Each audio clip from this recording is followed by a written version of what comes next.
मेरे साथ इसी पर बातचीत करने के लिए हरियाणा की महिला अध्यक्ष चेयरपर्सन रेणु भाटिया जुड़ चुकी हैं। रेणु जी, इस पूरे मामले को आप लोग कैसे देख रहे हैं? क्योंकि एक तो सबसे पहले जिस तरीके से निर्मम और विभत्स तरीके से हत्या की गई है, उस पर आपका क्या स्टैंड है? देखिए, इससे दुखद, शर्मनाक और बेशर्मी वाली हत्या नहीं हो सकती।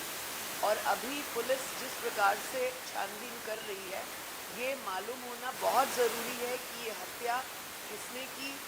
कुछ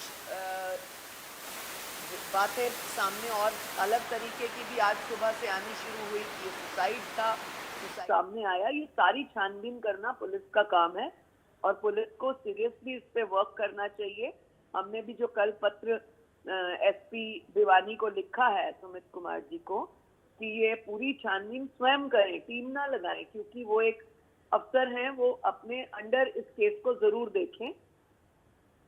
और जिस प्रकार से उस लड़की की बॉडी की पिक्चर्स आ रही हैं, जो बॉडी मिली है, वो सुसाइड है या हत्या है, इसका इमीडिएट खुलासा किया जाना चाहिए। इसकी इमीडिएट जांच होनी चाहिए।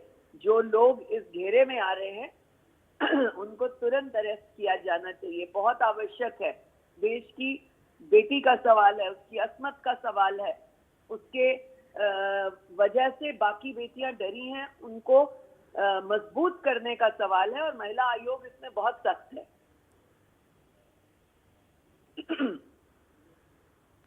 रेणु जी, एक सवाल जिसका जिक्र आप भी कर रही हैं, मतलब आप पुलिस की कार्यवाही से सहमत हैं? आपको लग रहा है कि जो पुलिस प्रशासन की तरफ से चीजें की गई वो सही है? फिलहाल आप इस पर क्या कहना चाहेंगे पुलिस की कार्यवाही को लेकर? देखिए, जो पहले ढिलाई पुलिस ने बरती, उसके लिए देश के यशस्वी हरियाणा के यशस्वी मुख्यमंत्री जी ने उसका एक्शन लिया और वो अच्छा एक्शन था।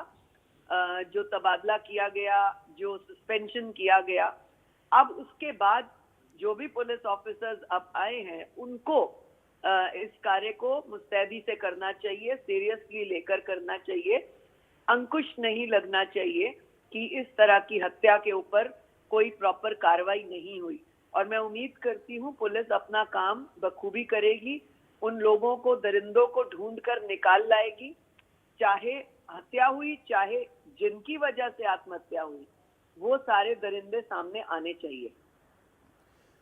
आप एक प्रखर वक्ता भी हैं और प्रबलता से महिलाओं के पक्ष में अपनी बात भी रखते हैं रेणु जी, तो इसलिए सवाल ये भी है, क्योंकि जिस तरीके से दीपेंद्र हुड्डा या विपक्ष सवाल खड़े कर रहा है और कह भी रहा है कि जो ग्राफ है वो लगातार प्रदेश में बढ़ा है अपराध का, उस पर आप क्या स्टेक रखती हैं? आपका क्या कहना है? बिना किसी का नाम लिए आप बार बार मीडिया में यही बात आ रही है कि विपक्ष ने ये कहा, उन्होंने ये कहा। मैं इसको एक पॉलिटिकल केस नहीं बनाना चाहती। ये एक निर्मम हत्या हुई है, एक बच्ची ने जान गंवाई है, देश के ऊपर बेटियों के अस्मत का सवाल खड़ा हुआ है, इसलिए इसको बार बार पॉलिटिकल एंगल ना दे। बेटी के लिए, बेटी की इज्जत के लिए, बेटी की रक्षा सुरक्षा की बात जितनी कर पाए हम लोग, उतनी हमें करनी चाहिए। और अगर रही बात विपक्ष वाले एंगल से लेने की, मैं कभी इस चीजों को तूल नहीं देती हूँ, न देना चाहती हूँ। महिला आयोग हर तरह से हर बेटी के साथ है, पक्ष हो विपक्ष हो, बेटी बेटी है, सबकी बेटी सांझी है। उनका ध्यान रखना, उनकी सुरक्षा की बात करना, अगर कोई अनहोनी हुई है तो उस विषय को सुलझाना, ये हम सबका फर्ज होना चाहिए, ना कि इस तरह की जस्ट मीडिया की अपनी एक बाइट बनाने के लिए इस तरह की बात करना। ठीक है, पॉलिटिकली तो आपने कह दिया कि इस पर पॉलिटिसाइज नहीं करना चाहिए इस पूरे मामले को लेकर के। अब ये भी सवाल है, क्योंकि परिवार कह रहा है कि जांच जो है वो 72 घंटे का उन्होंने समय भी दिया था, दो बार एफएसएल की रिपोर्ट्स भी आई, और इन सब के बीच कहीं ना कहीं ये सवाल भी खड़े हो रहा है कि जो जिन पर कार्रवाई होनी चाहिए थी, जिन अपराधियों को पकड़ना चाहिए था, उसमें समय ज़्यादा ज़ाया हो रहा है। परिवार इसी वजह से देखो, पूरा प्रदेश में आप देख पा रहे हैं कि प्रोटेस्ट होने शुरू हो गए हैं, कई इलाकों में प्रोटेस्ट हो रहे हैं। तो अभी क्योंकि उनको ढांढस बंधाने के लिए बहुत कुछ करना पड़ेगा, कैसे उन परिवारों तक आपकी बात जाएगी? क्योंकि आपके माध्यम से प्रदेश ही नहीं बल्कि देश की कई महिलाएं आपको सुन रही हैं। देखिए, मैं एक ही बात कहूंगी उस परिवार को कि आपके साथ जो अनहोनी हुई है उसकी पूर्ति हम नहीं कर सकते, परंतु हरियाणा सरकार, हरियाणा की पुलिस, हरियाणा के मुख्यमंत्री खुद भी चिंतित है कि हमारे हरियाणा की बेटी के साथ ऐसी अनहोनी हुई, और हम उन दरिंदों को पकड़कर ढूंढकर जरूर लाएंगे, और पुलिस प्रशासन इसके ऊपर मुस्तैदी से काम कर रहा है। आज सुबह भी मेरी भिवानी के एसपी से बात हुई और मैंने उनसे पूरी बात को जानकारी उनसे ली है कि अभी तक हम कहां पहुंचे हैं। उन्होंने कहा काम बहुत तेजी से चल रहा है, हम जल्द किसी नतीजे पर पहुंचेंगे। इसलिए मैं 20 तारीख सुबह भिवानी विजिट करने वाली हूं, स्वयं उस परिवार से मिलने वाली हूं, और तब तक मैं परिवार के सदस्यों से, परिवार के हर एक मेंबर से, आप चैनल वालों के माध्यम से निवेदन करती हूं कि वो अपना संतुलन ना खोएं। मैं समझ सकती हूं कि उनके साथ कितनी बुरी ये मुश्किल घड़ी है, परंतु धैर्य का साथ दें, धैर्य रखें, और जल्द हम इस मामले को आप बड़ी जानकारी दे रही हैं कि आप 20 तारीख को जाने वाली हैं भिवानी। जी, आप बड़ी जानकारी दे रही हैं इंडिया न्यूज हरियाणा के माध्यम से कि आप 20 तारीख को भिवानी वहां पहुंचने वाली हैं परिवारों से मुलाकात के लिए। भिवानी जाऊंगी, स्वयं जाऊंगी।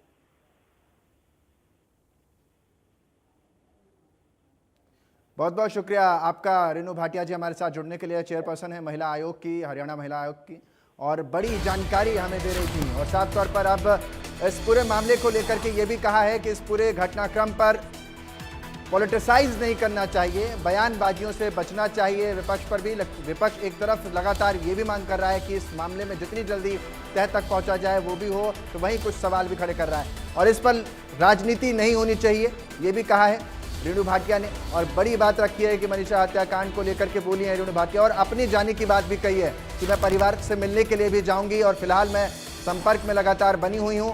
और इस वक्त की जो सबसे बड़ी खबर है, जैसा कि उन्होंने डेट का अनाउंसमेंट भी यहां पर कर दिया है और बोला है कि वो खुद भी वहां पहुंचने वाली हैं। परिवार से ढांढस बंधाने की कोशिश भी की है। इंडिया न्यूज़ हरियाणा के माध्यम से उन्होंने परिवार पर यह कहा है कि वो संयम बनाए रखें और पुलिस और शासन प्रशासन पर संयम के साथ बनी रहें, और जल्द ही उन्हें इंसाफ मिलेगा, इसकी जिक्र भी उन्होंने किया। और हर प्रदेश की महिला के साथ मैं खड़ी हूं, यह भी उन्होंने कहा है।